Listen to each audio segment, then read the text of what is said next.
بہت بڑے بڑے ادارے بن گئے، انسانی ضرورتوں کے تحت تنظیم در کا کام ہوا۔ ابتدا میں یہ سوناروں کے ادارے تھے، زرگروں کے ادارے تھے، اور اس وقت تو قرض دینے ہی کا کام کرتے تھے، لیکن اب موجودہ معیشت میں بینک کو بھی بڑی غیر معمولی حیثیت حاصل ہو گئی۔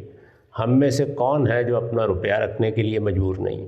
کون ہے کہ جو بینک کے ساتھ کاروبار کرنے کے لیے مجبور نہیں؟ کون ہے جو اپنی معاشی ضرورتوں کے لیے بینک سے استفادہ کرنے کے لیے مجبور نہیں؟ مجبور کیا بلکہ ایک ضرورت ہے جو ہمہ وقت لاحق ہے۔ تو اس صورتحال میں جب کوئی بینک میں روپیہ رکھتا ہے تو دوسری مصیبت آ جاتی ہے، جس کی طرف آپ نے اشارہ کیا۔ اگر اس سے یہ بتایا جائے کہ یہ قرض کو کاروبار بنا کے بیٹھے ہوئے ہیں، تم اس میں نفع نہ لینا، تو وہ بیچارہ یہ کہتا ہے کہ یہ آپ کس زمانے کی باتیں کر رہے ہیں؟ اس وقت تو صورتحال یہ ہے کہ پاکستان میں جب امریکہ گیا تھا تو اس وقت پاکستان کی میری جتنی آمدنی تھی وہ ڈالر میں تبدیل ہو کر جو کچھ بنتی تھی وہ پچھلے 5 سال میں 1/3 بھی نہیں رہ گئی۔ تو اب میں کیا کروں؟ میرے پیسے بینک کے پاس پڑے ہوئے ہیں۔ تو اس وجہ سے بہت سے علماء نے، میں نے بھی اس میں اپنا حصہ ڈالا، لیکن عرب کے بہت سے علماء نے، ہمارے ملک میں بھی بہت سے علماء نے بر صغیر میں یہ کہا کہ یہ ایک نئی صورت ہے، اس درجے کی انفلیشن اور افراط زر کبھی ہوا نہیں تھا دنیا کی تاریخ میں۔ ہم پرانی تاریخ پڑھتے ہیں تو بعض اوقات 3 صدی قیمتیں ایک ہی رہتی، لیکن اب ایسا نہیں ہے۔ تو اس لیے روپے کی یا جو بھی آپ کی کرنسی ہے اس کی حقیقی قیمت آپ کو لینے کا حق ہے، یعنی آپ انفلیشن کو یا افراط زر کو ایڈجسٹ کر سکتے ہیں۔ یہ ظاہر ہے کہ نئی صورتحال کے پیش آنے کے بعد حالات کا جائزہ لے کے بتایا گیا کہ یہاں تو قرض پر کچھ لینا ایک طرف رہا، آدمی خود اپنا نقصان بہت زیادہ کر لیتا ہے۔ تو میرے نزدیک یہ دوسرے سوال کا جواب یہ ہے کہ بالکل جائز ہے، آپ انفلیشن کو دیانتداری کے ساتھ ایڈجسٹ کر سکتے ہیں، اندازہ کر لیں۔ اندازہ کرنے کے جتنے بھی سائنسی طریقے ہیں وہ ہر آدمی کو معلوم ہے، یعنی اس میں کموڈٹیز سے بھی متعلق کر لیتے ہیں، بڑی کرنسی جیسے ڈالر وغیرہ اس سے متعلق کر لیتے ہیں، اور عام طور پر ایک باسکٹ سی بنا لی جاتی ہے اشیاء صرف کی، اس سے بھی اندازہ کر لیتے ہیں۔ تو جو بھی طریقہ ہو اس میں آپ طے کر لیں اور اتنا آپ ایڈجسٹ کر سکتے ہیں، اس میں اللہ تعالیٰ معاف فرمائیں گے، اور بظاہر لگتا ہے کہ کوئی اس میں گناہ کی چیز بھی نہیں ہے۔ بہت سے اہل علم نے اس کو قبول کر لیا، میں یہ نہیں عرض کر رہا کہ سب نے کر لیا ہے، لیکن بہت بڑی تعداد نے اس کو قبول کر لیا۔ اس کے بعد ایک تیسری چیز جو آپ نے فرمائی ہے کہ کوئی بیوہ ہے، کوئی مجبور ہے، جس کے پاس کوئی کام کرنے گنجائش ہی نہیں ہے۔ بہت سے لوگ ہیں ریٹائر ہوتے ہیں بیچارے، تو 2 4 5 لاکھ 10 لاکھ 20 لاکھ روپیہ ہے، کسی کو دے بیٹھتے ہیں تو ملتا ہی کچھ نہیں۔ تو اس طرح کے لوگوں کے بارے میں ہمارے دین نے پھر ایک تیسرا اصول بیان کیا ہے کہ اگر کسی شخص کو اس طرح کی کوئی مجبوری درپیش ہے تو مجبوری کا فیصلہ وہ دیانتداری سے کر لے۔ اللہ تعالیٰ اگر وہ کوئی فائدہ اٹھاتا ہے کسی غلط چیز سے تو اس پر مواخذہ نہیں کرے گا۔ یہ تو لوگوں کے لحاظ سے تینوں چیزوں کے بارے میں نے اپنی تحقیق بیان کر دی۔ اس سے اوپر اٹھ کر جو موجودہ نظم ہے، کیا ہم اس کو اس سے پاک کر سکتے ہیں؟ تو میرے نزدیک بالکل ممکن ہے، اس میں کوئی مسئلہ ہی نہیں ہے، لیکن لوگ لفظوں میں پھنسے ہوئے ہیں، ان کو اس سے نکالنا بہت مشکل ہے۔ ہمارے علماء پرانی فقہ کے الفاظ میں پھنسے ہوئے ہیں، اور بینکار نئی فقہ کے جنجال میں پھنسے ہوئے ہیں۔ وہ اگر غور کر کے سننے کے لیے تیار ہو جائے تو بینکاری نظام کو سود کی علائش سے پاک کرنے کے لیے صرف 2 گھنٹے چاہیے، لیکن صحیح بات کو سننے کے لیے 1 صدی۔ یہ ہے مسئلہ۔ شکریہ۔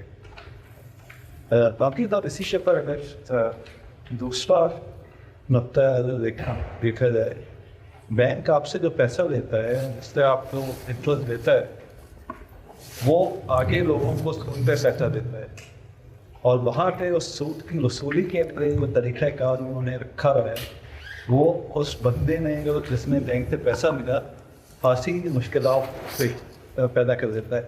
یہ اسی طرح ایک چیز ہے جو شیکسپیئر کا وہ ہے پاؤنڈ آف فلیش۔ اگر اس وقت نظر کو سامنے رکھا جائے کہ بینک آپ کو جو پیسہ دے رہا ہے اور سے اس نے سود پرسس کے لیے مشکلات پیدا کر کے یا تو آپ کو آگے سے تو اس کو کس طرح سے دیکھا جائے؟ ایسے ہی جیسے میں نے ابھی دیکھا ہے، ایک ہی طرح دیکھا جاتا ہے چیزوں کو. یعنی یہ بتا دیا میں نے کہ جو غلطی ہے اس کی اصلاح کے لیے لوگ تیار ہو جائیں تو اصلاح ہو جائے گی. کتنے کاروبار ہیں جن کا تجزیہ کر کے میں بتا سکتا ہوں آپ کو کہ وہ استحصال کر رہے ہیں. کتنے بازار میں بیٹھے ہوئے لوگ ہیں جو اپنی چیزوں کے نفع میں حدود سے تجاوز کرتے ہیں. تو ایسی سب چیزوں کی اصلاح ممکن ہے. اس لیے موجودہ بینکاری نظام میں بھی جو خرابیاں ہیں ان کو دور کیا جا سکتا ہے. اس وقت جو صورتحال ہے وہ میرے اور آپ کے ہاتھ میں نہیں ہے. اس میں جو ایک عام آدمی کو ہدایت دی جا سکتی ہے وہ میں نے بیان کر دی. اور آخر میں عرض کر دیا ہے کہ وہ سننے کے لیے تیار ہو جائے نا. دونوں سننے کے لیے تیار نہیں. کیونکہ آپ پاکستان IMF سے لون لیتا ہے، انٹرسٹ دیتا ہے، ٹھیک ہے، وہ ملک کے لوگوں کے اوپر خرچ کرنے کے لیے. ان کے اوپر خرچ کرتے ہیں تو سارے لوگ حرام کا پیسہ کھا رہے ہیں. یا سعودی عرب جو ہے پاکستان کو لون دیتا ہے، اس کے اوپر انٹرسٹ چارج کرتا ہے. سو ہاؤ ڈو یو سی دس؟ جی میں نے تو پوری بات عرض کر دی ہے کہ اس وقت موجودہ نظام، معیشت کا پورا نظام اصل میں اسی پر چل رہا ہے. یعنی ایک ایسی چیز جس سے اسلام نے روکا تھا وہ کاروبار بنا لی گئی ہے، عالمی سطح پر کاروبار بنا لی گئی ہے. تو لوگوں کو ایجوکیٹ کرنا ہوگا پہلے. اسلام کا یہ طریقہ نہیں ہے کہ پہلے تعلیم دیے بغیر، لوگوں کو سمجھائے بغیر آپ فتوے دینا شروع کر دیں.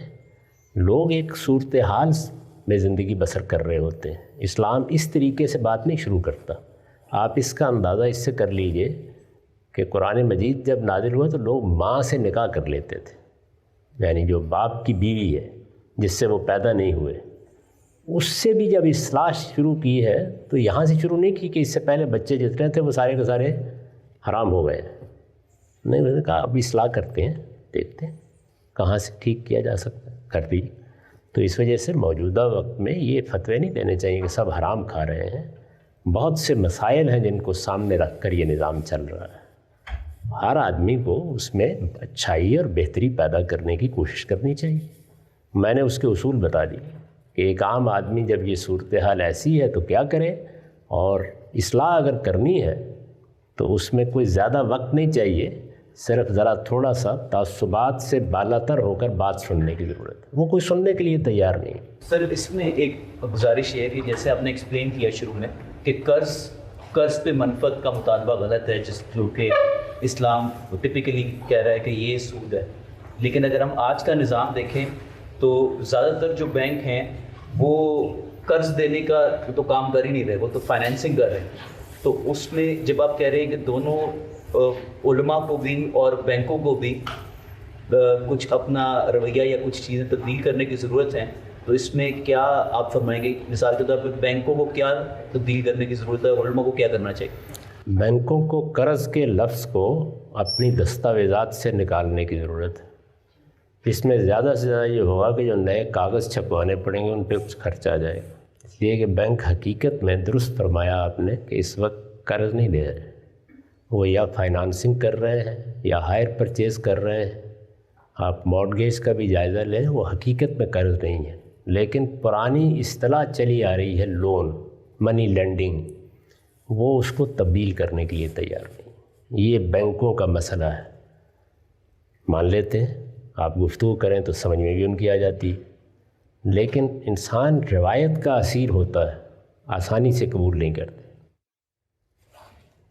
دوسری چیز کیا ہے؟ دوسری چیز یہ ہے کہ انہیں اب یہ بتایا جاتا ہے کہ آپ اصلاً تو فائنانسنگ کر رہے ہیں یا اصلاً ہائر پرچیز کر رہے ہیں، لیکن آپ اسے لون کہتے ہیں تو لون کی تفصیلات سے آپ بعض غلط مطالبے بھی کرتے ہیں. وہ متعین کر کے بتا دیے جاتے ہیں کہ دیکھیے یہ مطالبہ آپ پھر نہیں کریں گے. وہ اتنی سی اصلاح کرنے کے لیے بھی تیار نہیں، اس سے کوئی قیامت نہیں آنی. یہ دو مسئلے بینکاروں کی طرف ہے. ہمارا جو پرانا علم ہے، ہمارے فقہا ہیں، ہمارے علماء ہیں، انہوں نے ایک زمانے میں کاروبار کرنے کے کچھ قاعدے اصول بنائے تھے. آج سے کوئی 1000 سال پہلے، 700 سال پہلے، اس کو فقہ کہا جاتا ہے. اس فقہ میں یہ بتایا گیا ہے کہ مزاربت یہ ہوتی ہے، شراکت یہ ہوتی ہے، مرابہ یہ ہوتا ہے، ان کی خدمت میں عرض کیا جاتا ہے کہ یہ اس وقت کی ضروریات کے لحاظ سے اصطلاحات وجود میں آئی تھیں اور یہ کاروبار کے موڈز بھی وجود میں آئے تھے۔ تو آپ ان سے نکل کے اب موجودہ کاروباری حالات کو سمجھیے۔